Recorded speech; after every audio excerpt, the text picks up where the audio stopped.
আমি যদি একটু সময় নিয়ে অ্যাকচুয়ালি একটা ঘটনা মনে এসেছে দাদুর ব্যাপারে, এটা বলতে বলতে।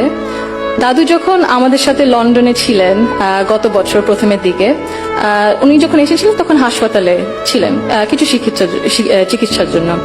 ওখানে বিভিন্ন ধরনের বিভিন্ন দেশ থেকে নার্স ছিল, ডাক্তার ছিলেন, এবং একটি নার্স ছিলেন নাইজেরিয়া থেকে, নাইজেরিয়া ওয়েস্ট আফ্রিকাতে। আম্মা আব্বা একদিন দাদুকে সকাল সকাল দেখতে গেছিল।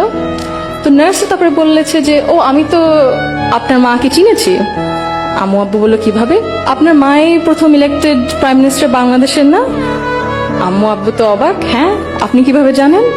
তো নার্স তারপরে বললো যে, আপনাদের যে উনি যে এত কিছু করেছেন এই মেয়েদের শিক্ষার জন্য, specially primary education, food for education, cast for education, এগুলো আমাদের সরকার ওই 35-30 বছর আগে দেখে ইমপ্লিমেন্ট করেছিল। আর ওই কারণে লক্ষ লক্ষ মেয়েরা গ্রাম অঞ্চলে, ওদের দেশে গ্রাম অঞ্চলে বিভিন্ন জায়গা সদরে এখনো শিক্ষা পাচ্ছে, অন্তত প্রাইমারি এডুকেশন লেভেলে। সো ভাবলাম একটু শেয়ার যদি করি, এখানেই করবো আপনাদের সাথে।